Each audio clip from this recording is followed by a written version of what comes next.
I'm Dick Miller. I teach in the Department of Philosophy, and I'm director of the program in Ethics and Public Life. This is the second lecture in a series put on by the program in Ethics and Public Life called After the American Century, Fears and Hopes for America's Future. Seems to me that for any decent person, the fear of war, the hope for peace, those are just about the most profound fears and hopes that there are. At the same time, many people in the United States fear the decline of American global power, which they take to depend on American military might. So the assessment of fears and hopes for America's wars is going to require deep knowledge, explanatory insight, and moral reflectiveness derived from the past and looking to the future. That's why I'm so very glad that our second speaker in the series will be Marilyn Young from the Department of History at NYU. Before this talk, I looked again at the preface to Marilyn Young's powerful book, The Vietnam Wars, which she finished in 1990. And she reflected in her preface in something that forced her to look from the past to the future, as she will in 2013, a few minutes from now. As I was finishing this history of the Vietnam-American War, she wrote, the Cold War was astonishingly ending. There's no way to know what this will mean for the next era of world history. But events in the summer of 1990 suggest that peace with the Soviet Union has not necessarily lessened the American propensity to wage war elsewhere. The Iraq crisis is the post-Cold War era's first approach to war. We have been at war since the end of World War II. One way the Vietnam War might at last end and the post-Cold War peace begin would be for an American president to acknowledge, as a Soviet foreign minister did with respect to Afghanistan, that the United States invaded Vietnam against our stated values and ideals, and that it did so secretly and deceptively, fighting a war of immense violence in order to impose its will on another sovereign nation. Otherwise, only the name of the country changes, and Americans will continue to ask, why are we in Vietnam? Marilyn Young's continued to ask these questions with the name changing from time to time, and she'll offer us the current stage of that inquiry in her talk, Necessary Wars of Choice, the Past, Present, and Future of American War. To introduce Marilyn Young, tell you more about it, about her, Fred Logevall of the History Department will have some more to say about her powerful and influential work.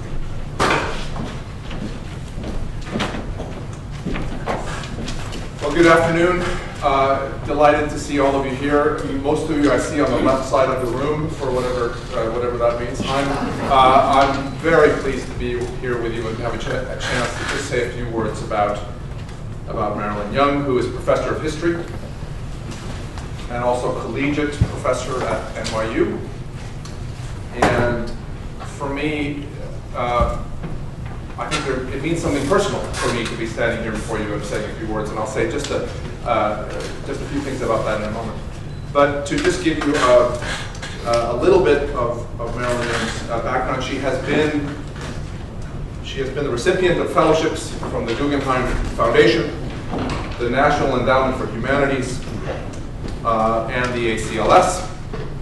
She was a senior Fulbright professor in Bologna, Italy, and has received 2 teaching awards from NYU. She is the author of many books, and I'm going to mention here just 2. The Vietnam Wars, Dick has talked about that. Really masterful book.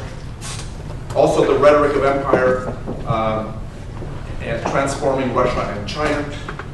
And she's the co-editor of, I think, probably close to a dozen books, and has been also involved in producing anthologies, countless articles, and 2 edited volumes worth mentioning here. One is Bombing Civilians, a 20th Century History, and Making Sense of the Vietnam Wars. She has served as president of the Society for Historians of American Foreign Relations, and has also been on the Council of the American Historical Association. She worked under Ernest May and John Fairbank at Harvard, where she got her PhD. She teaches a range of courses at NYU on the Cold War, on the Vietnam War, or Vietnam Wars, I should say, on US East Asia relations, US wars in Asia, women and social change, and US foreign policy from the 19th century to the present. I want to say just a word about the book that Dick already mentioned, which is the Vietnam War, the Vietnam Wars. I don't think I've said this to Marilyn, actually, but that book, which appeared, I believe, in 1990 or 91, came out just as I was beginning my own doctoral work. And what the book did, it had a very important effect on my own work. Not so much in terms of the particular research that went into the book or a particular chapter in the book. Marilyn's book covers really the whole period of the whole struggle for Indochina from 1945 to the end. And my dissertation was focused really on the period of heavy US escalation in the war in the early and middle 1960s. But what Marilyn's book did was to give me really the courage to push a line of argument that I didn't think really had been adequately pushed or articulated in the scholarship. And like many graduate students, I think I was a little reticent about what I could actually do. This book, and I really urge you to read it if you haven't, really pushes against conventional views on the Indochina struggle on a whole range of issues.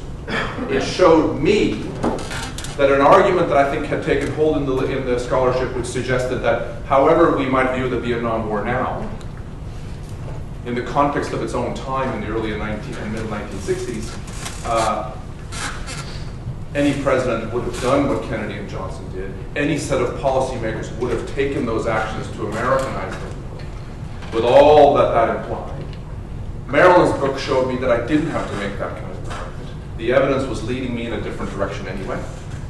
And so I think the book for me was of great importance. I think I would go so far as to say that my book was possible in substantial measure because of the Vietnam Wars, this book that we've been describing. So for that reason, I'm especially grateful to have this opportunity to introduce Marilyn. I want to give you one other quote before I sit down. This is from her Schaefer presidential address. It's also, I can tell you, part of her Wikipedia entry. So if I have a Wikipedia? you have a Wikipedia, I can tell you it was not me. Okay. But if you miss any part of this, if you miss any part of what I'm about to read and you're interested, go to the Wikipedia entry, or better yet, go to the presidential address. It's printed in a journal called Diplomatic History, which is Schaefer's own journal, and it's a marvelous presidential address. But here's what she writes. I find, and maybe this will resonate with what you're going to tell us today. I'm sure, it's what I think about all the time. I find that I have spent most of my life as a teacher and scholar thinking and writing about war. I moved from war to war, from the War of 1898 and U.S. participation in the Boxer Expedition and the Chinese Civil War, to the Vietnam War, back to the Korean War, then further back to World War II, and forward to the wars of the 20th and early 21st century. Initially, I wrote about all of these as if war and peace were discrete. Pre-war, war, peace, or post-war. Over time, this progression of wars has looked to me less like a progression than a continuation. As if between one war and the next, the country was on hold. We're privileged ladies and gentlemen, to have Marilyn Young with us this afternoon as part of the Ethics and Public Life series. She is, without question, one of our leading historians of U.S. foreign relations anywhere. She is a mentor and a friend, and I'm delighted she is here. Please join me in welcoming Professor Marilyn Young. That was great.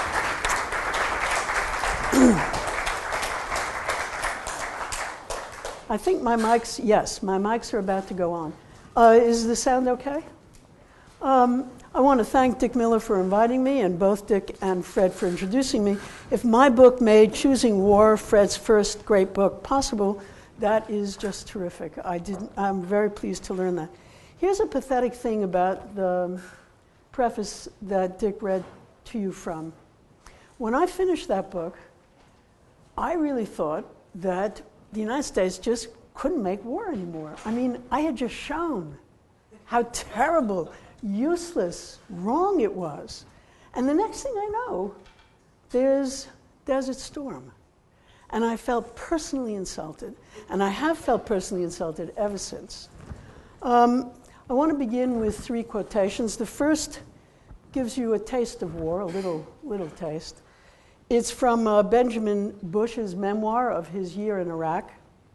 And it goes, this was 2005. We collected these people in their kitchen and guarded them from us as we used their house to fight back against their neighborhood. My days were not condemned by the things I had expected. It was the pointlessness and the faces of the people who were left to live in the violence we had brought with us or had drawn to us. Our bullets had gone out into other people's lives. We gathered our wreckage and our dead, and someone who lived there filled in the holes in the road made by the bombs left for us. The second is the former head of the CIA, Leon Panetta. He said this very recently. When the president drew a red line, damn it, you've got to do it. And the it means war. And finally, from Jon Stewart, who has been the best commentator on the current situation, in his broadcast on September 4th, he said, and it seems to me to reflect directly on Panetta, even though we're a superpower, we haven't figured out yet that we don't actually have superpowers. We keep jumping out of the building thinking we're going to fly. The consequences of the wars the United States launched at the start of the 21st century continue to play themselves out. Afghanistan is still a war zone in which American soldiers die even as their numbers dwindle. And there were, in fact, 2 today announced dead American soldiers. Iraq has reverted to the sectarian bloodletting the United States troop surge was supposed to have resolved years ago. And Libya, while free of its longtime single dictator, is now subject to the rule of numerous paramilitaries. According to a recent report by Patrick Coburn, quote, government authority, in Libya this is disintegrating in all parts of the country, putting in doubt claims by American, British, and French politicians that NATO's military action in Libya was an outstanding example of a successful foreign military intervention which should be repeated in Syria, end quote. This summer, we have all watched the slow-motion approach of the Obama administration to just such a repetition. In the background, a basso continuo, there were the ongoing invisible acts of war, an accelerating American use of cyber war, 231 offensive attacks in 2011 alone, and the ongoing drone attacks in Pakistan, Yemen, Somalia, Sudan. Until late August, I would have made a straightforward argument that the United States has, over the decades, slowly and steadily moved itself to the fulfillment of one of the long-term policy objectives of defense intellectuals such as Robert Osgood and Henry Kissinger in the 1950s. The capacity to fight limited wars for limited goals without unduly upsetting the electorate, a state of permanent, if unrecognized, war. So now in Syria, President Obama's suggestion that there was a red line Bashar al-Assad must not cross had hardened into a conviction that the, quote, credibility of the country, and of course his own, was on the line. We've been here before, repeatedly. American credibility has been on the line in every administration since 1945, and in every administration was maintained by a readiness to use military force. Yet Obama's acknowledgement that the country was, quote, weary of war, and his shifting of the burden of decision to Congress before being rescued by Putin, which we'll talk about, indicated the possibility that rather than an ongoing process of militarization, as I had thought, something new might be underway. I stress might. In the event, of course, Putin's timely intervention saved Obama and the Congress from having to act. But it is, and probably I should knock wood here, but it is useful to reflect on Obama's earlier explanation of why the United States must act.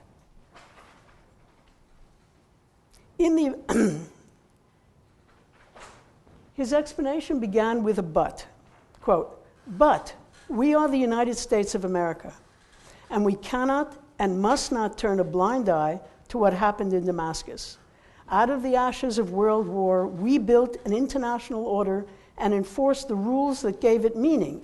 And we did so because we believe that the rights of individuals to live in peace and dignity depends on the responsibility of nations. We aren't perfect, but this nation, more than any other, has been willing to meet those responsibilities," end quote.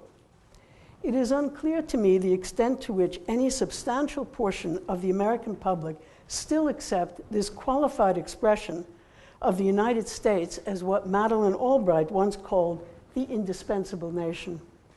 Poll data on the possibility of intervention in Syria was unequivocal. The overwhelming majority of Americans were opposed to any form of intervention in Syria, including supplying the opposition with arms. Some 70% polled against such an effort to supply the rebels. However, remaining the indispensable nation is still the goal of the heirs of Cold Warriors like Osgood and Kissinger. Elliot Cohn, Elliot Abrams, Fuad Ajami, Robert Kagan, William Crystal, Max Boot, among others, have signed a strong letter to the president urging, quote, direct military strikes against the pillars of the Assad regime. The goal would be, quote, not only to ensure that Assad's chemical weapons no longer threaten America. Think about that sentence for a minute. Our allies in the region or the Syrian people, but also to deter or destroy the Assad regime's air power and other conventional means of committing atrocities against civilian non-combatants, end quote. In addition, the U.S. should increase its efforts to train and arm the, quote, moderate elements in the armed opposition, with the goal, quote, of empowering them to prevail against both the Assad regime and the growing presence of al-Qaeda affiliates and other extremist rebel factions in the country, end quote. These experts, so they were designated by the Weekly Standard, which published their letter, urged the United States into a three-way civil war against Assad and against the most effective fighters attempting to overthrow him. And they were outraged when they were robbed of war. Quote, "This is not a serious alternative to military action," Max Boot complained. "It is a distraction from the real issue." He means negotiations. "It is a distraction from the real issue, which is not Assad's chemical weapons, but the continuing existence of the Assad regime itself," end quote. As I wrote this and as I speak it now, I don't know what the outcome will be. I think it's still in play.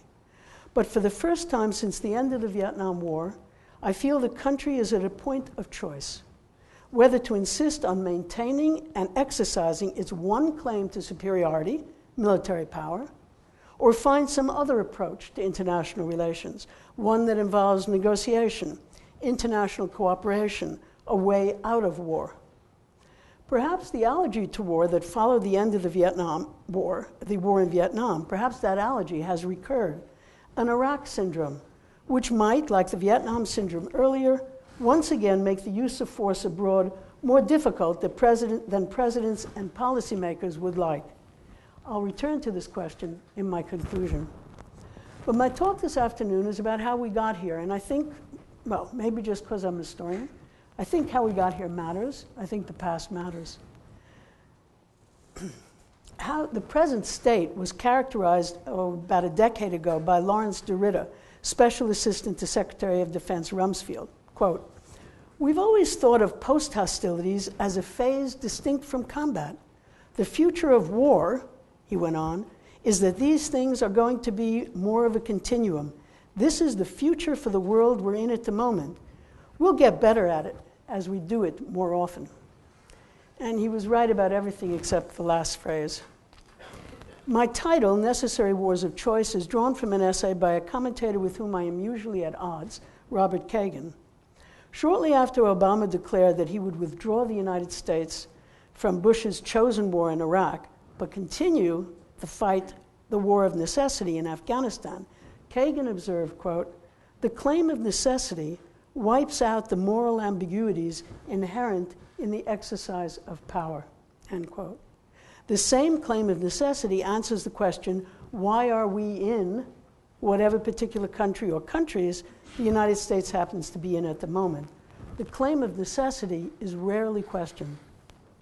This has been possible for several reasons, among them the immunity of Americans from war at home.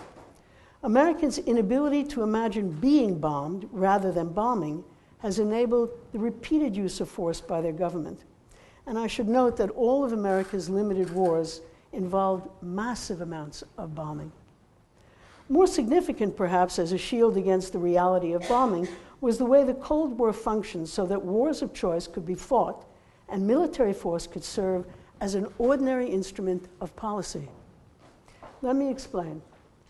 I hope I haven't offended. In the United States, the economic, social, and cultural mobilization for the Cold War required that Americans be weaned from the common sense view, which Fred mentioned, that wartime and peacetime were distinct periods of time. A country fought a war. That's how it used to be. In the case of the United States, won it, and then there was peace. Wartime required conscription, the death and maiming of American servicemen, civilian economic sacrifices, and patriotic movies. Peacetime meant, in a phrase that only some of you will recall, the lights going on all over again, all over the world, marriages, babies, cars, washing machines, and patriotic movies about the good war. Peace was normative, and war an unhappy, though sometimes necessary, aberration. However, the Cold War was a liminal condition, neither peace nor war, an indefinite pre-war.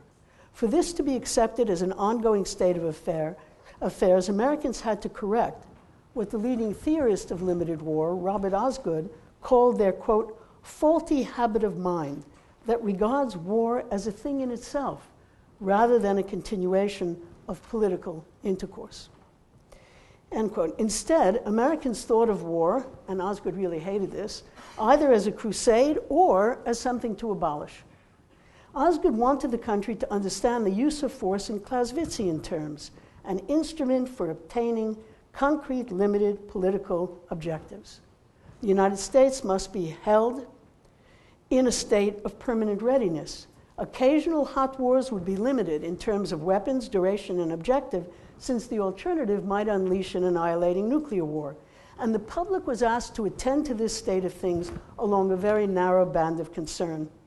Too great public attention might lead to demands for a quick and final victory in any given conflict. Too little, a reluctance to pay the mounting cost of eternal vigilance. The balance was difficult to maintain, often politically unworkable. A military composed of citizen soldiers was bound to think of war as a thing in itself and demand a quick, successful conclusion. The history of the Cold War in the United States is thus the history of how, while never abandoning World War II as the platonic idea of war, post-war administrations strove to use military force in a limited, instrumental way.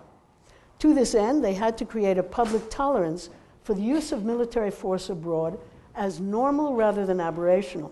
So normal that after a while, only those who were actively engaged in fighting it and their families noticed it was being fought at all. One problem for those like Osgood or Kissinger who wanted to accustom Americans to the use of force as a standard instrument of policy was the absence of an accepted tradition of colonial wars. Since the United States was not, in the eyes of its citizens, an empire, its long history of colonial warfare had been effectively excised from collective memory. To be sure, the United States had expanded, first across the continent, then across the Pacific to Hawaii and the Philippines, but that was a one-off. The numerous military interventions in Central America rarely made it into the standard texts from which most Americans learned their own history, nor did the movements which resisted the growth of empire. And in this, the United States differed from European countries whose imperial wars and the opposition to them were acknowledged and integral to their national histories. In the United States, public support required that all new wars be justified, as World War II had been, by the invocation, for example, of the enduring memory of Munich and the dangers of appeasement, of the insatiable appetite of totalitarian regimes, of the importance of repelling aggression. And you know, I mean, Kerry has said a lot of things recently, but the most outrageous really was his invocation of Munich in the current Syrian crisis. This is just such a deliberate grab for something that will justify war. Having found a good war, politicians invoked it at every occasion, despite the multiplying contradictions of sustaining the country in a state that was neither all-out war nor genuine peace. The Korean War was the first test of the American public's capacity to embrace limited wars, and the public came close to failing. While most people had supported Truman's initial intervention as casualties mounted and peace talks at Panmunjom seemed permanently stalled, a majority of the public told posters it believed the war had been a mistake. Throughout the war, the Truman administration had labored against the reluctance of the country to go to war in the first place, or once in, to limit its scope. And that's when you get that classic American sentence, which you had in Vietnam as well, and probably come up again, in or out. And it always sounds very aggressive, in or out. But I think you have to pay attention to the or out and credit that that might really have meaning. In, meaning go all the way, eliminate them, or out, just get out. So Truman had trouble throughout with the reluctance of the country to either limit its scope or to stay in. But throughout the war, it could count on a kind of tacit public acceptance of its policies, a sullen acquiescence, until they were repudiated in the general election of 1952 with the decisive defeat of the Democratic Party. There were no massive demonstrations, as there would be against the Vietnam War, no military mutinies, no one burned his draft card, and in the aftermath, no investigation of how the war had been fought, but only of the behavior of American prisoners of war. Succeeding administrations remembered the political price paid by the Democratic Party, and they worked to avoid it. But Korea seemed to hold few general lessons for the future. Perhaps for that reason, the country slipped easily into another limited war in Asia, one which none of the presidents who fought it were ever able to sell for very long, but which together they prolonged for 15 years. The particular lesson the government had learned in Korea was not to provoke China's entry into the war, and this lesson it applied successfully in Vietnam. Initially, the Vietnam War resembled the early days of the Korean War. There was nothing as dramatic as the North Korean attack across the 38th parallel, but the Kennedy administration was able to make a rather belabored case to an inattentive public that the fighting in Vietnam was the result of North Vietnamese aggression against a struggling new nation, which gave the United States involvement a patina of modest necessity. Still, as Secretary of Defense Robert S. McNamara observed, quote, "The greatest contribution Vietnam is making, right or wrong, is beside the point." This is a classic McNamara. The greatest contribution Vietnam is making, right or wrong, is beside the point, is that it is developing in the United States an ability to fight a limited war, to go to war without the necessity of arousing the public ire, end quote. McNamara fully expected this would be the shape of future wars. The early counterinsurgency period under Kennedy, as intended, barely registered on the public. Actually, I'm researching this now, and I mustn't really digress because there isn't that much time. But in 1963, what finally got the public's attention was a letter to the editor by Bertrand Russell. I mean, it got peace groups' attention. And Russell wrote a letter to the Times in which he said, you know, I don't know how many of you Americans are aware, but you are fighting a war of annihilation in Vietnam and using methods that are atrocities. The New York Times was very offended and called Russell essentially a communist dupe. really not mincing words, and the exchanges between the Times and Russell went on for a long time, but not in public. Meanwhile, it began to attack the attention of peace people who had been reluctant to mix Vietnam with their general effort for disarmament. But from that point on, which was about March, April 63, they did. Okay, I have to stop. I have to go back to this. I'm very interested in this new piece of research, a very small paper I'm doing. Anyhow, the counterinsurgency period didn't register very much, but by the end of 63, the failure of counterinsurgency raised the question of increasing troop levels and an ever-increasing draft calls. This time, a public schooled in protest by the civil rights movement was less inclined to accept government policy. As explanations of the war shifted to repel North Vietnamese aggression, to contain China, to maintain U.S. credibility, as the tactics used to fight it came full circle, counterinsurgency, war of attrition, counterinsurgency with saturation bombing, and the number of American casualties mounted, the opposition grew. Acceptance of the war vanished. The draft was abandoned, and in due course, so was the war. In the aftermath of the Vietnam War, the American attitude toward war seemed to change. Congress passed the War Powers Act in an attempt to constrain the war-making propensity and power of the executive. Briefly, it seemed that no administration could or would commit the country to war except for reasons of self-defense. And even then, only after a congressional declaration of war.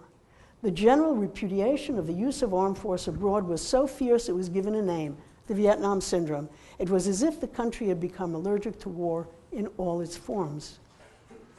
The effort to overcome the anti-war legacy of Vietnam and transform it into its opposite, a tolerance for war so long as it could be conducted quietly, without fuss or conscription, has occupied every administration since the defeat of Jimmy Carter.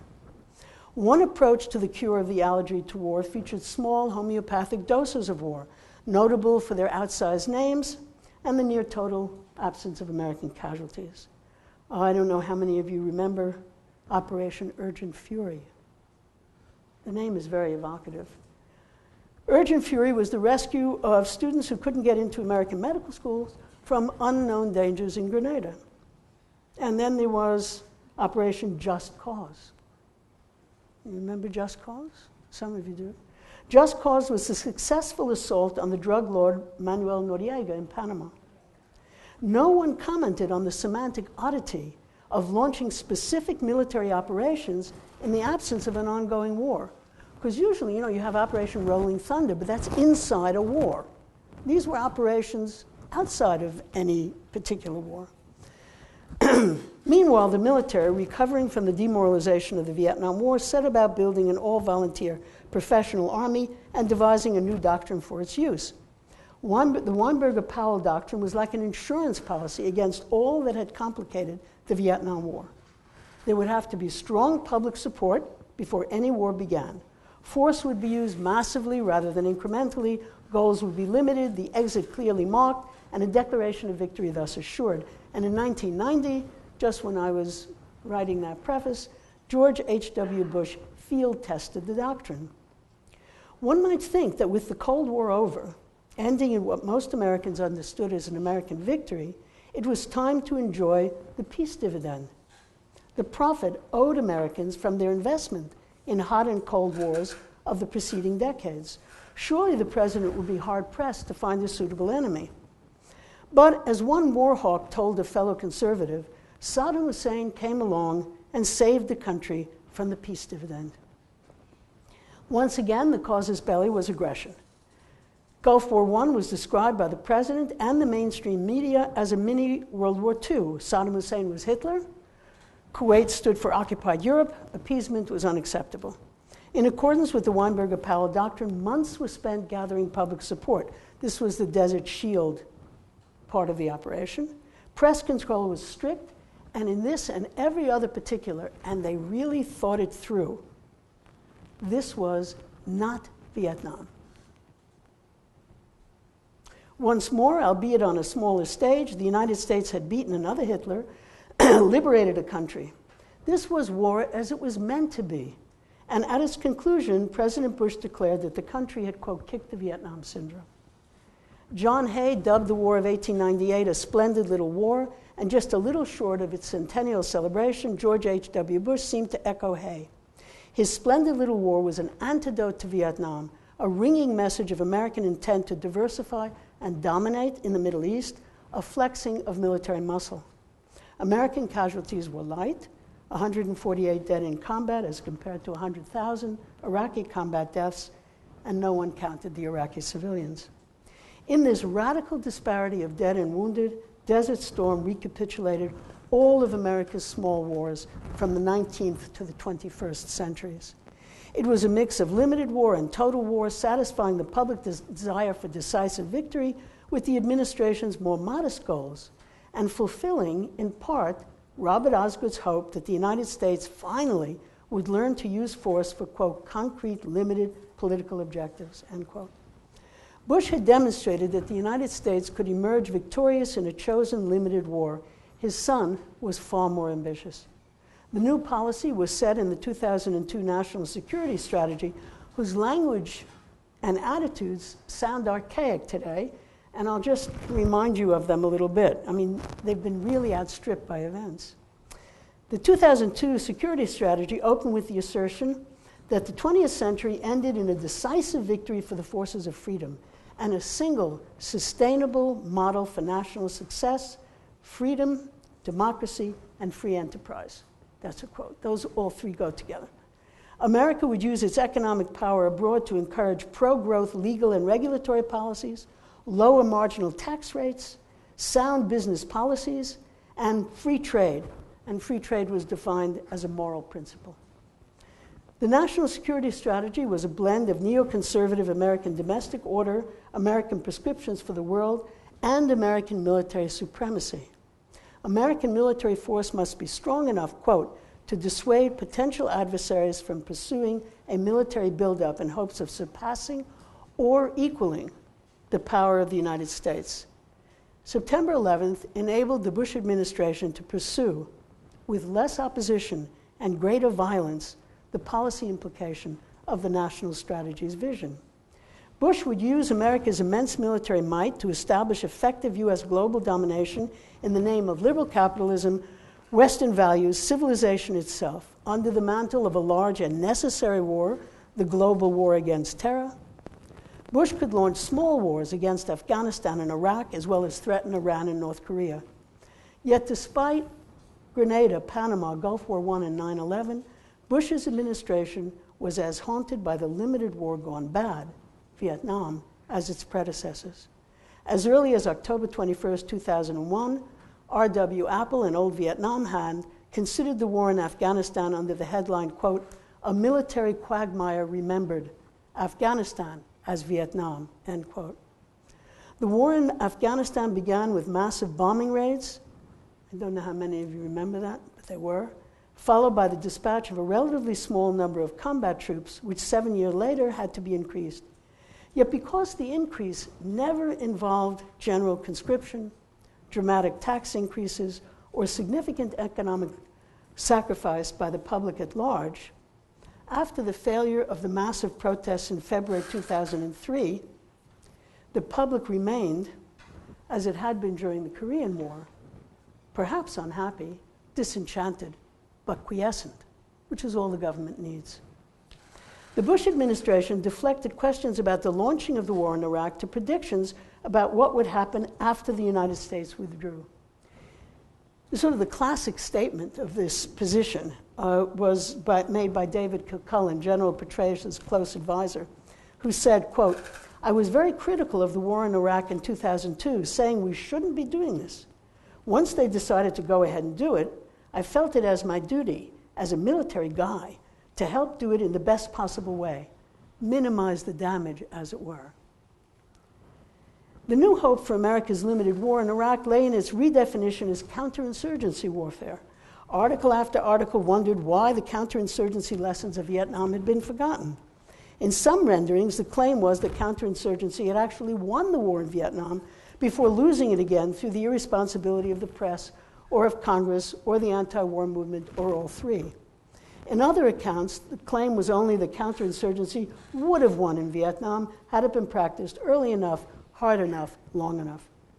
Familiar names from old colonial wars reappeared in new revised editions, and a new field manual on counterinsurgency was drawn up. The manual was hailed as a great step forward, and when Petraeus seemed to have succeeded in Iraq, in putting its principles into practice in Iraq, fears of another Vietnam vanished. And if you look at the press, this Vietnam syndrome, is this another Vietnam? Is it another quagmire? They really go away with Petraeus' troop surge and the apparent success there. With counterinsurgency back in the curriculum and at the center of U.S. tactical thinking in the Middle East, there was a brief sense of optimism about the future of American military ventures. The war in Iraq had been a success, although Iraq itself was in a wretched state, as devastated today as it was in the immediate aftermath of the 2003 invasion. And this is a subject for a longer conversation, but I think it's important to note that no one refers to Iraq as a victory. That's not the word that's been used at all. In the current idiom of war, the opposite of defeat is success, where success means only the possibility of withdrawing American troops.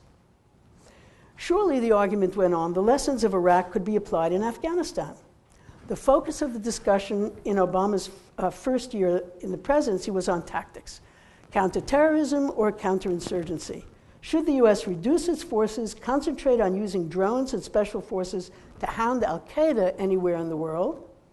Or should it increase its forces so as to counter not al-Qaeda in Pakistan or Yemen or Afghanistan, but the Taliban in Afghanistan, working to establish the institutions necessary to transform Afghanistan from a fragmented narco state into a modern and stable nation?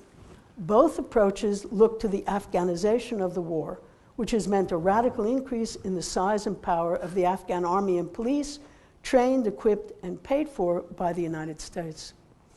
Just as an aside, the results have been mixed, both in Afghanistan and in Iraq. An article in the Times on September 3rd reported that the security forces the United States had trained at immense expense were not only ineffective, but were themselves, quote, a growing source of abuse, end quote. And there are signs that the same thing is happening in Afghanistan. Until a year ago, the Afghan story was about the success of counterinsurgency. But buried in the stories of how well counterinsurgency was working were regular reports of the way it was not working. Reporters following in the wake of U.S. patrols reported the response of the local population. Quote, "There was peace here before you came," an AP reporter records a farmer telling a Marine patrol. "Today, there is only fighting." Faith in counterinsurgency has faded. Although population-centric efforts continue, the main thrust has been a radical increase in the use of night raids by special forces units, which were intended to root out mid-level Taliban insurgents, and then drone strikes targeted to assassinate the leadership of al-Qaeda and or the Taliban. Let me talk about each of these just for a little bit and relate them to what I see as the intended shape of American imperial policing in the future. First, the special forces. The number of hunter-killer teams operating in Afghanistan has increased exponentially, along with drone attacks. Worldwide, special operations forces operate in 75 countries, a deployment the Obama administration justifies on the basis of the 2001 congressional mandate that authorized the war in Afghanistan right after 9/11. That's the authorization of the use of military force that we still operate under. The Joint Special Operations Command, or JSOC, as if you like to use acronyms, is a secret army, which has been described by William Arkin and Dana Priest in their book, Top Secret America. This army has increased to 25,000 people since it was founded in 1980, and it operates in maximum secrecy with its own drones, its own intelligence gathering units, satellites, cyber war specialists, and kill teams. "We are the dark matter," one Navy SEAL told Arkin and Priest. The SEALs operate under JSOC. "We're the dark matter. We're the force that orders the universe but can't be seen," end quote. And if you've seen Zero Dark 30, which fully captures this ideology, you'll see what he means by the dark matter. The other new element are drones, currently launched from 60 secret bases on 2 continents and operated by both the CIA and the military. Although the new director of the CIA has expressed a desire to return the CIA to its original focus on intelligence and analysis, one wonders if he'll be able to reverse the tide of the militarization of the CIA. Today, the CIA has become, in the words of one of its operatives, quote, one hell of a killing machine, end quote. Who it kills is not subject to public review. For the US, drones are the ultimate weapon. No Americans are ever at risk, except now and then by accident, as is also the case with Afghan and Pakistan civilians. The Bush administration used drones in Pakistan on 44 occasions over 5 years, killing an announced 400 people. Under Obama, there have been over 300 strikes, and the body count is 4 times Bush's record. More powerful and sophisticated drones are on their way. For example, these numbers are hard to absorb, but they're so stupendous, I'm going to read them anyhow. The Falcon hypersonic cruise vehicle that can fly 13,000 miles in an hour, 20 miles high in the sky, drop 12,000 pounds of explosives 9,000 miles from the United States in less than 2 hours, destroying a target, quote, anywhere in the world on 30 minutes' notice with no need of a nearby airbase, end quote. To this should be added the extraordinary surveillance regimen that has grown up since 9/11. Even before Snowden's revelations exposed the extent of NSA spying on all and sundry, Arkin and Priest counted 3,000 private and public intelligence agencies in 33 secret building complexes in the Washington, D.C. area, all of which generated 50,000 intelligence reports each year, though it's unclear how many of them ever get read. The black budget, so-called, for U.S. intelligence agencies came to $52.6 billion in 2013, with over 100,000 employees. In early January, a news report described Obama, quote, surrounded by a tableau of the Joint Chiefs of Staff in dress uniforms with chests full of medals, as he announced his new military strategy. Given the country's economic woes, there'd be a downsizing of the Army and the Marine Corps, although the actual defense budget would increase. Anticipating Republican charges that he was endangering U.S. security, the president declared, quote, I firmly believe, and I think the American people understand, that we can keep our military strong and our nation secure with a defense budget that continues to be larger than the next 10 countries combined. Our military will be leaner, this is still a quote, but the world must know the United States is going to maintain military superiority, end quote. However, in the future, the United States would not undertake costly counterinsurgency efforts, but instead focus on, quote, tailored capabilities appropriate for counterterrorism and irregular warfare, end quote. Should anyone think tailoring meant a reduction in America's, they're not going to make the pants shorter, in America's global military effort, the strategy paper declared that, quote, for the foreseeable future, the United States will continue to take an active approach to countering these threats by monitoring the activities of non-state threats worldwide, working with allies and partners to establish control over ungoverned territories, and directly striking the most dangerous groups and individuals when necessary. That's an extraordinary claim, if you think about it. Ungoverned territories? What's that? Dangerous groups and individuals when necessary? Most reporters focused on the reduction in force levels, but Walter Pincus, the Washington Post military analyst, pointed out that Obama had extended and deepened George W. Bush's commitment to preemptive war. What does it mean, he asked, that the United States will strike the most dangerous groups and individuals when necessary? Who decides who they are and by what criteria? All of this, Pincus concluded, has a policeman of the world quality. At the start of his presidency, Obama declared Afghanistan a necessary war. I have noted Robert Kagan's observation about the claim of necessity wiping away the moral ambiguities in the exercise of power. The ability of American presidents to exercise power in this manner rests in part on the increasing separation of most of the country from the wars its military fights. The United States now has a permanent professional army, supplemented by contract military personnel, whose numbers are never very clear, to me anyhow, armed with weapons that reduce casualties to a minimum, available for such political/military tasks as any given administration might decide to pursue. The general public, safe from the experience of war, can, and by and large does, ignore its existence. Stephanie Gaskell, who has covered defense policy closely for a number of newspapers, observed, quote, "The preferred standing operating procedure now is to keep world order through limited engagements using naval and air assets, cyber and drone technology, small elite counter-terror units, anything but U.S. boots on the ground, to maintain U.S. security interests across the globe," which, she pointed out, was how it all began in Afghanistan after 9/11. But I'm less certain than I have been in the past that keeping American boots in the closet will enable another military intervention. For the past 2 years, the president refused to be pressured into a full-scale intervention in Syria. He had hoped either to avoid military action altogether or, unwilling to seem impotent in the face of the ongoing disaster in Syria, he challenged Assad to cross an arbitrary line of atrocity, confident he could devise, quote, "a tailored response with international support." Instead, the world, including the American public, seems to have learned several things from the war in Iraq. First, to distrust the uses to which intelligence is put. Second, to fear and expect escalation. And finally, to conclude that the wars the United States has fought in the 21st century thus far have all been futile.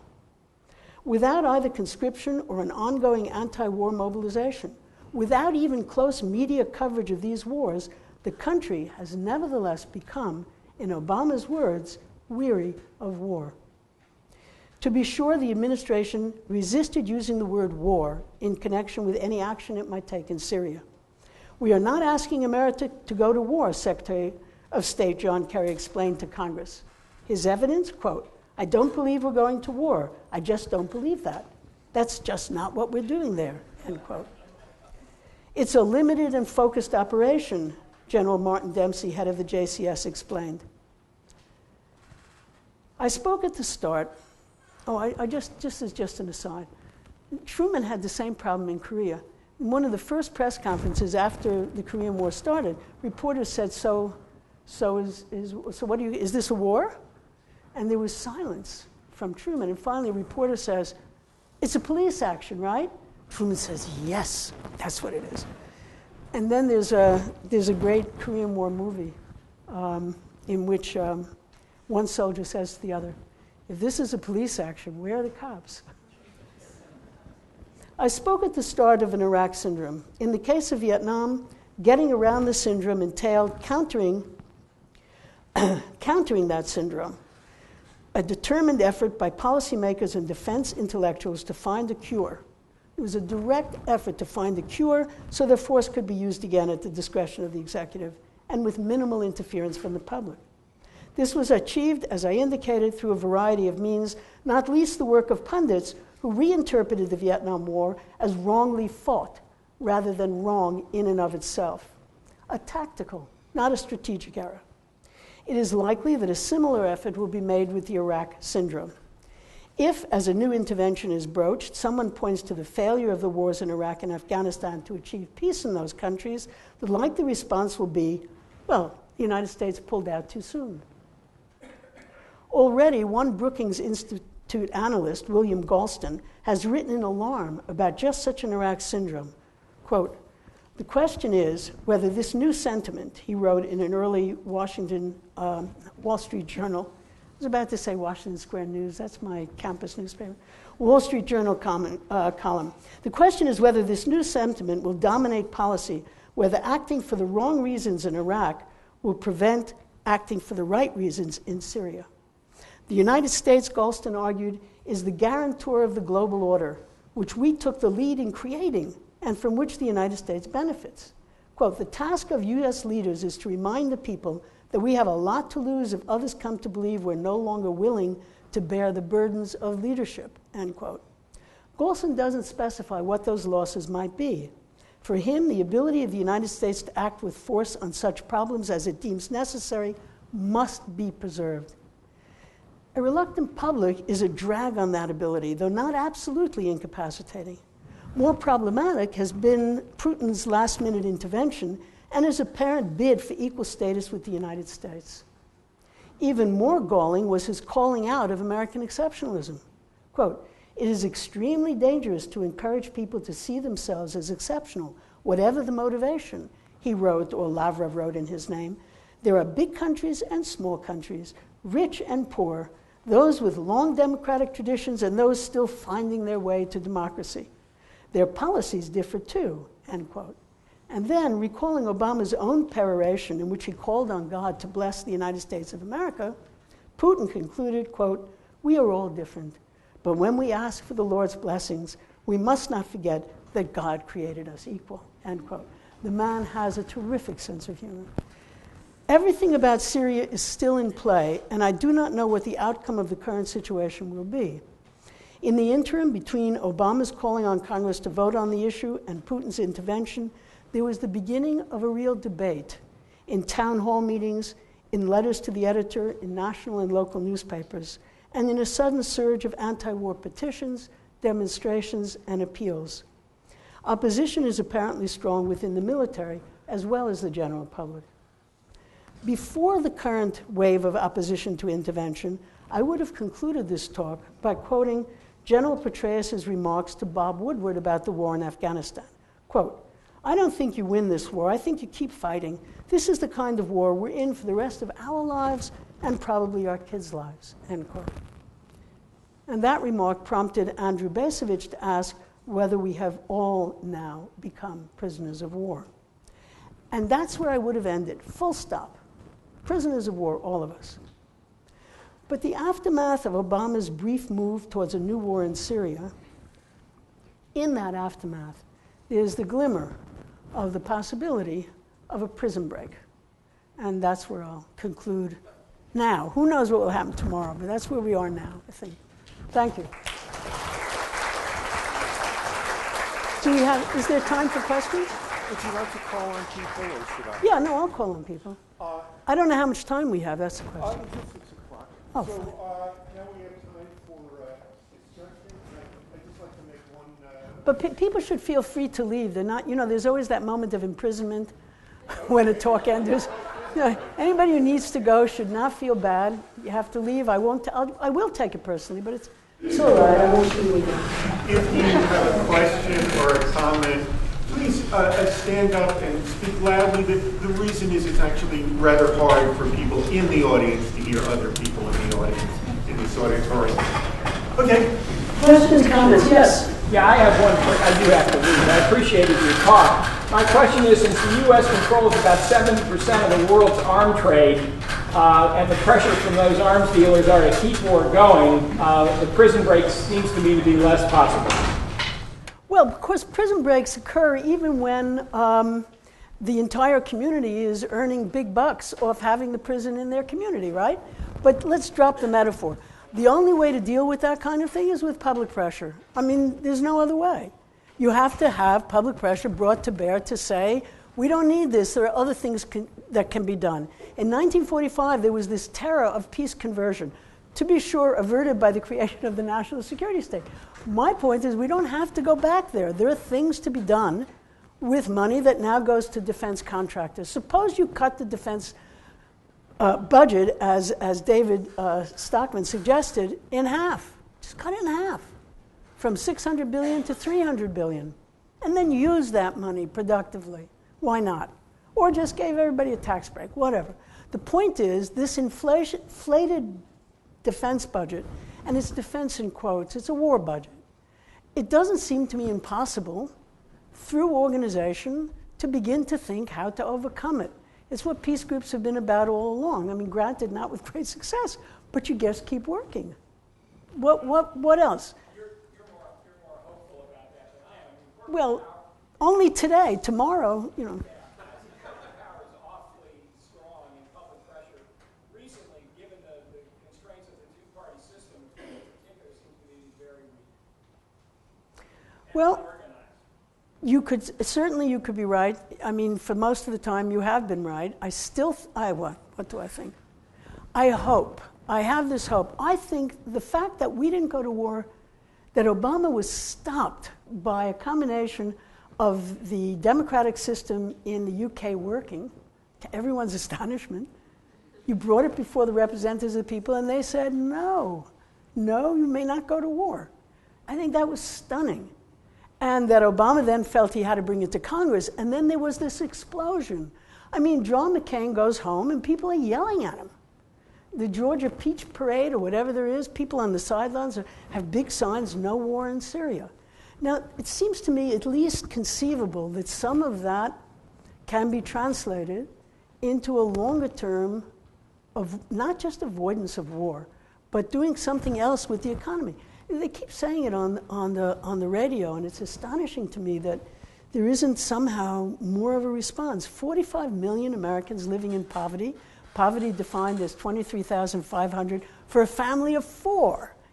I mean, what kind of country is this? It should be possible to say that. There was a brief moment when Howard Dean was sort of saying that stuff before the rest of the Democratic Party jumped on him and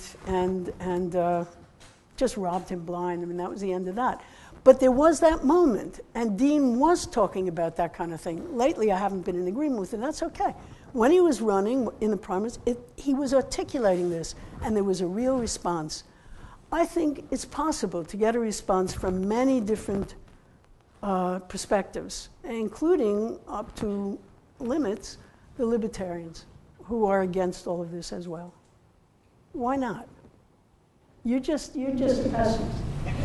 No, you're a realist. I understand. Yeah, I would point out one thing. Occupy Wall Street was very hopeful, and it seems to have dissipated. And that was a movement that really, at a crucial movement in the economy's crisis, came to being, and where is it now? So, I mean, an organized left, I don't see. And that certainly I don't either. I don't see an organized left. I don't see it here. I don't see it in most countries. Actually, the really surprise to me is its disappearance in many European countries of a really strong organized left. But the thing, Occupy is really interesting to look at closely and to analyze. And they made a choice about being unprogrammatic. The response to Occupy, the fact that so many people came out and everyone was saying, oh, wow, this is great, but then they had nothing to offer. And the dissipation was therefore, I think, in the cards. On the other hand, some piece of Occupy continued, and they've had this project of buying up medical debt and forgiving it. So poor people who are in deep medical debt can appeal to this fund and have their medical debt forgiven. I don't know what the status of that is now. I know it was a campaign for a while, and it seemed to have collected a rather substantial amount of money. This is small, but it's in what has been kind of a desert. It's something. So Occupy divides into separate interest groups, which may or may not be able to do more. But the initial response, I think, has to be remembered. The way it was gladly greeted. And then, their particular take on how you operate was something else. Well, thanks. Yeah. So you mentioned right at the outset, Marilyn, you spoke about credibility. Yeah. And we're both historians of U.S. foreign policy in the Cold War, and I'm always struck by the power of the credibility imperative, as you talked about it at the beginning. So could you speculate a little bit about why it resonates so much, why it is that administrations since 1945 up to John Kerry now speak about this, and they say, if we don't stand firm here, our adversaries will no longer fear us, our allies will no longer be able to depend on us. Couldn't one argue that being a superpower means you don't have to worry about it? Precisely that you can change your mind. You have answered your own question. But why, Yes. Yes, my answer is yes. What I haven't answered is why it has the salience, the power that it has. Because they're not as smart as you and I. You and me. As us. No, it's a really good question. Some, I think, I don't know, I don't want to psychologize it, but sometimes it's difficult not to. There's a kind of 7th grade element to it. That's what Jon Stewart, I said I'd beat you up after school, and damn it, even though I kind of like you now, I'm going to beat you up anyhow. because I said I would. This notion of credibility is what's really puzzling, is that during the Vietnam War, it was absolutely clear that America sacrificed its credibility by staying in. So that's very odd. I mean, here you are saying, we must be credible, we must be credible. And the longer the United States demonstrated that it could not prevail over this two-bit country, what does that do for allies and enemies?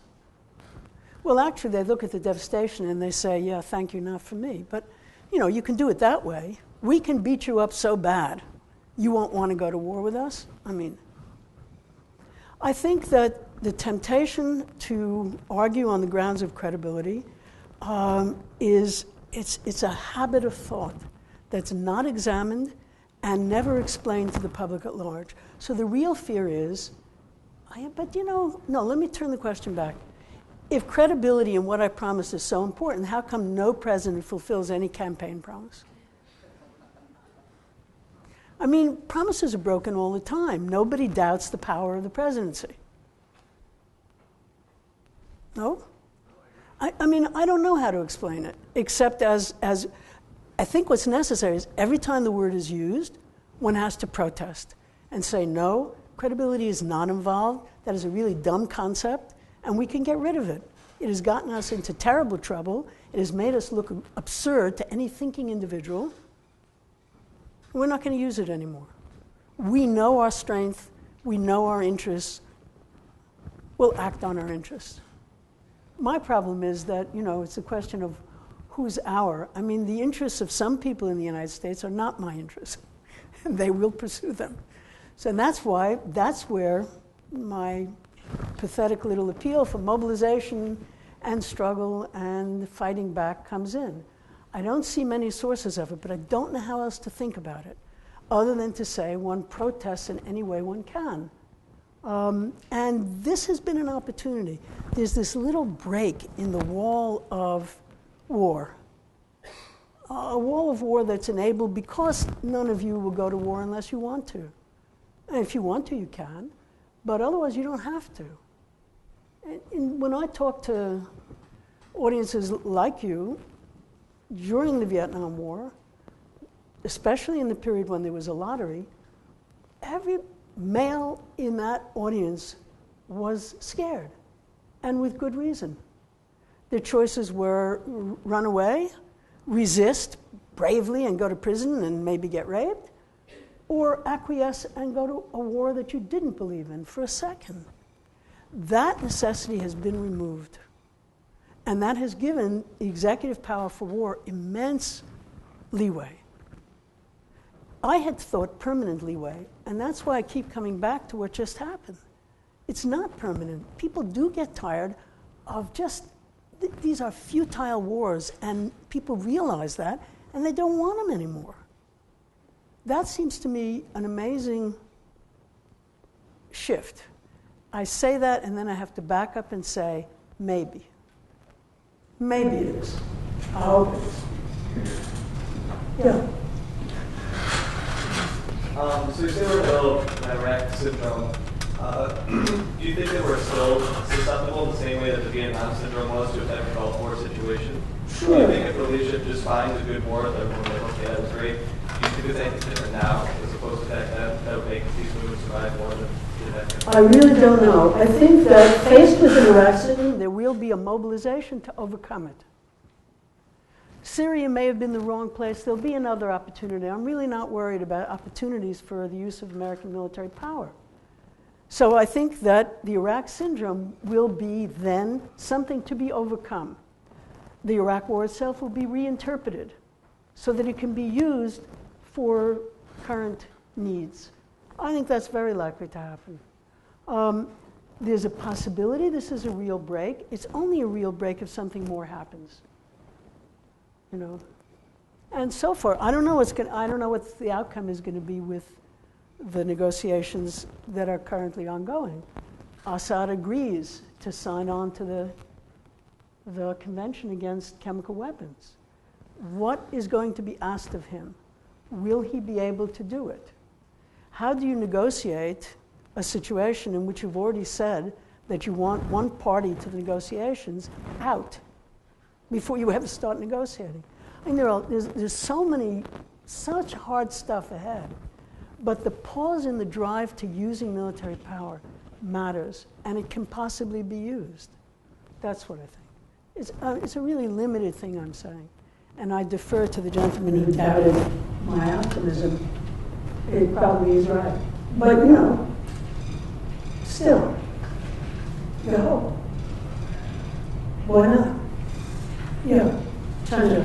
Yes, Marilyn, thank you so much for this stimulating speech and also your optimism.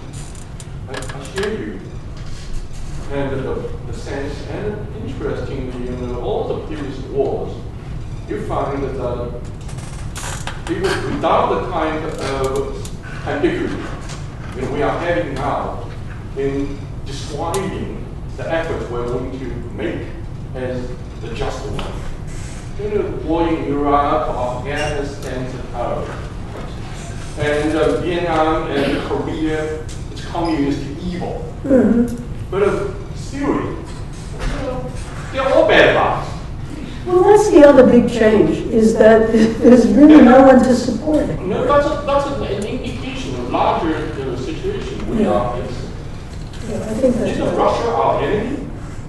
Is China our enemy? What is this damn, Pacific Asia pivot? Who are we going to deal with? The suppliers of all those, cheap commodities? Our students are able to go to Walmart to buy. They are not our enemy. And after all, also, neither Russia nor China now have overseas bases. They don't have a kind of military bloc. And so we are really facing a kind of an ambiguity, but still. Sherman, I hate to tell you this, but China is the once and future enemy. It's going to serve for all of our lifetimes. It's always there, big. I disagree that part. And you know why I disagree, because we have discussed it together so much.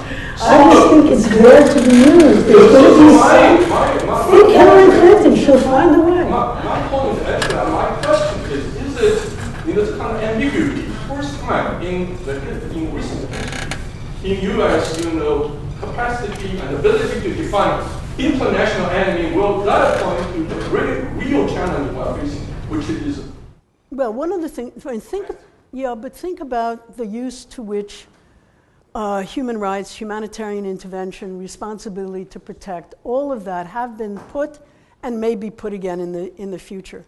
I mean, Obama appoints Samantha Power to the UN, where she now has to carry out negotiations with the Russians.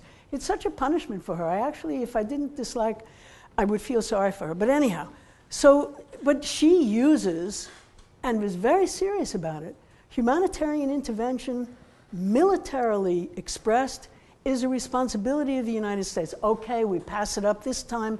There's going to be something horrible will happen. And one has to really think, do you let all horrors go by? I mean, are there no times when you intervene? That's a discussion one can have. So far, we haven't been able to have it because the interventions that have occurred have been under such false flags. Yeah. Actually, this is also the humanitarian and human rights. That's a normative. It's justified, and it also needs international, cooperation. And this is a serious situation. One thing that is interesting, because like Russia, this does not argue for a normative level, say the kind of punishment, use of a chemical weapon, and he just say structure. Who has done this? Can you, so that's a very important change. No, I think you're right. It is an important change. I think these are all things to watch. And what I mainly feel is that one has to keep reading very carefully everything and thinking about it all the way through, because this is a moment, I think, of possible change. Just possible. Well, this is sort of an effort to find out how radical you are. Pretty radical, I think.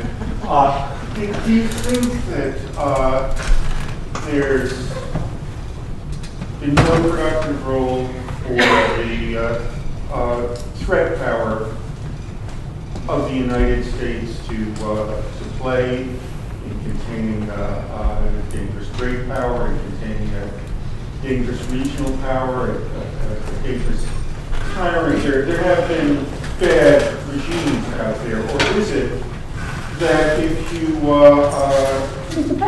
open to the use of American threat power in any case, it's just bound to be a license to be abused? Notice if that isn't the idea, and if sometimes uses of American threat power are positive, it might be an achievement to breaking the chemical weapons taboo. Oh, politicians decide under what pressure people can give. Think about all of the evil regimes that you have known and how utterly ineffective America's threat power is against them, because the United States has never chosen to in any way threaten them. So who gets to choose whom we threaten and who we don't? I mean, take Bahrain. Bahrain, you have had peaceful demonstrations and demonstrators being beaten up over the head, jailed, tortured, you name it, and from this administration, utter silence. From Samantha Power, absolute silence. You want to talk about the great liberal democracy in Saudi Arabia? I mean, you know, there are terrible places. The United States chooses to ignore some terrible places, not others. Well, I want to have a real discussion of why this terrible place and not that terrible place. And then I want to talk about, isn't there another way to do this? Hans Blix, who's my complete hero for the role he played in the efforts to prevent the misuse of intelligence that Bush people used to get the United States into Iraq, Blix had a very, very thoughtful piece about Syria. And he said, let's say Syria that Assad not only has, because we know he has, but that he used them. And maybe he even threatens to use them again. What should we do? Send in troops? Why? Did you ever hear about talking? Did you ever hear about negotiations? Did you ever hear of a meeting? Did you ever hear about calling all of the surrounding powers to talk about it? In which you include Iran, and you include everybody in the region that's affected. Why the military first? You know, the United States is supposed to be war as a last resort. Nonsense. War hasn't been a last resort for the United States since 41. When is war a last resort? I just simply don't see any of the intervention, and Libya is the perfect example.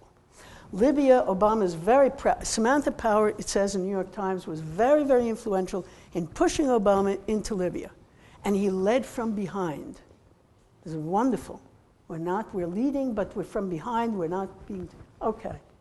So you get rid of Gaddafi. What does Gaddafi do? First, he gets rid of his chemical. He hid some, it's true. He's not stupid. But he got rid of a lot of his stockpile, and he gave up the effort to get a nuclear weapon. And the next thing he knows, he's out of power. Fine. He was a terrible, terrible, terrible ruler. Fine. He's out of power. What's left in Libya? You read the papers about Libya, and you just want to weep. So, great. The United States led from behind. Humanitarian intervention. Benghazi was going to be God knows what. What's Benghazi now? I mean, it's Benghazi. It's the same place. So, you know, this use of military force, it just seems to me as an automatic thing. There isn't a world in which there can be a policeman made up of 3 Western powers. No, it can't. The world, that's not the world anymore. It's not a great world. It's a world full of danger. I mean, I have grandchildren, and you know, sometimes I have nightmares about the world they're going to grow up in. And I used to have this little, I don't really believe in anything, but I still now and then knock wood and little superstitious things and kind of a whispered prayer. And my prayer is that the world be safe through my grandchildren's lifetime. It's all I want. Then I don't care what. But it is, I mean, every way I look at it, I worry about them. So I would like to see the United States contribute to making it better. I do not think the exercise of military power by the United States makes the world better. I think it makes it worse. And I think the hypocrisy of talking about, I just want to say one more thing. Every time you read that figure, 1,400, no one uses that figure. The UN figure is almost 380, something like that. It's obscene to argue about numbers, but that 1,400 number is sheer propaganda. It's used over and over again. Nobody knows where the Americans came up with it. And then they say 1,400 and 400 children. There were many children who died in that gas attack, and many grown-ups. And the total number was something under 400. It makes a difference if you say 400 and you say 1,400 over and over again. That is just, that's the lie told over and over again until you believe it yourself. But that was a digression, and now I can't remember where I was going with this particular screed. I am so glad this march to war has been stopped. I want to just sit in and enjoy it for 5 minutes before I have to give it up and say, oh, well, things really are as terrible as in my heart of hearts, me and that guy do that. Yeah. Is there anything to be said about the fact that someone's making lots of money on this? So that there's corporate interests making lots of money on war. War is very lucrative, and there's no $300 million to the poor. I mean, there's no money to be made. And when you sort of said whose interests are being served here and whose lobby, I mean, I'm all for organization and opposition, but I really wonder if the story is partly because it's very lucrative to have wars. It is very lucrative. There's no other place now, given the ways in which industrial capital has actually moved, to find it as lucrative a source to keep accumulation going. So it's about America, but it's also about the interests that get served here. Well, this question has been raised, and efforts have been made to answer it by economists, which is not me at all, but Robert Reich in his new movie. And also, there was a book by someone named Abramsky that was reviewed in Sunday's Times. And that one, the book, title of which I've forgotten, which deals with the current state of the economy and exactly what you're talking about, suggests ways out, ways in which you can get out from under the military-industrial complex. It's not so industrial anymore, is it? It's the military complex, and begin to think about how you can have redistributive justice. It's not, at least in this book, it doesn't sound, in the review, it doesn't sound impossible. So one thing is to have good guy economists, and there are many, and they do talk about exactly this. It's not, I mean, it's a pity that Obama appointed Larry Summers, but if you read Joe Stiglitz, if you read Krugman, there are economists who think about exactly these questions and think of ways out of it, or suggest ways out of it, in which there would still be profit, people would still be accumulating, perhaps not at the insane levels they do now. And that's the question. Did you see the thing on corporate salaries the other day in the Times? Someone earns, what, $40 million a year? A year? So there are ways you can think about that, and I don't think it's impossible. I think very difficult, yes. On the Syria thing, there's another element that I didn't talk about, and that does have to be, I at least have to acknowledge, and that is a couple of political economists have talked about the way in which there is pipeline interests involved. So Saudi Arabia would like to have a pipeline that runs through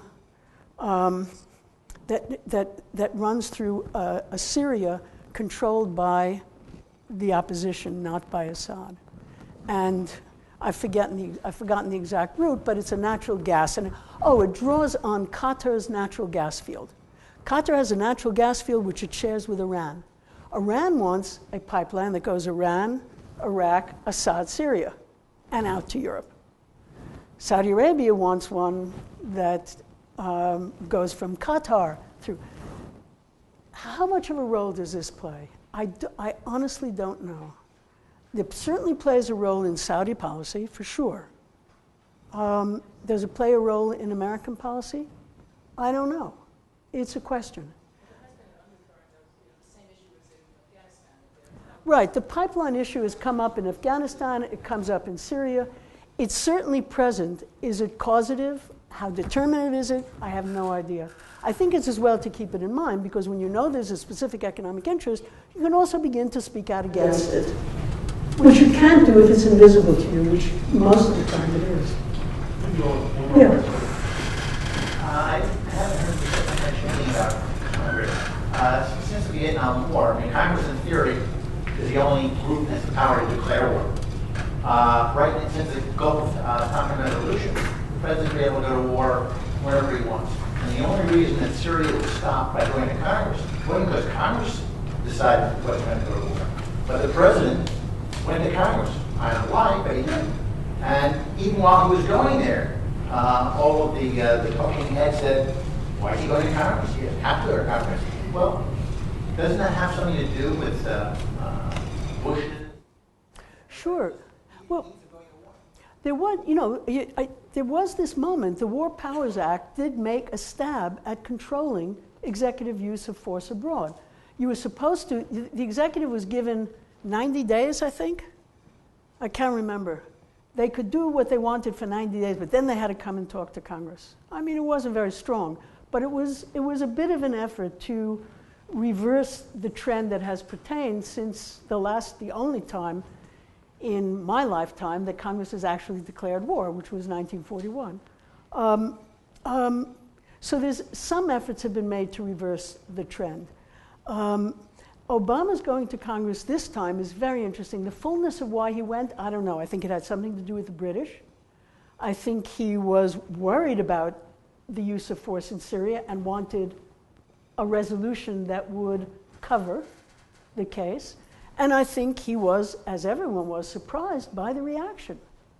I mean, these Congress people went home and they couldn't, at least as I see it, they couldn't believe what they were hearing from their constituents, who all said, and not all the constituents were, peace-loving, left-leaning people. They were people who said, do not allow that socialist, illegitimate president to take us to war. So it's the voices of the people are, they're very mixed. They're very mixed. And one can worry about some of them. Will this set a precedent? And what kind of a precedent? After all, there have been congressional resolutions before. Tonkin, as you say, Gulf War I, there was a congressional resolution, which a lot of people voted against. Gulf War II, not many people voted against, but there was a congressional resolution, which really was to approve a decision already taken.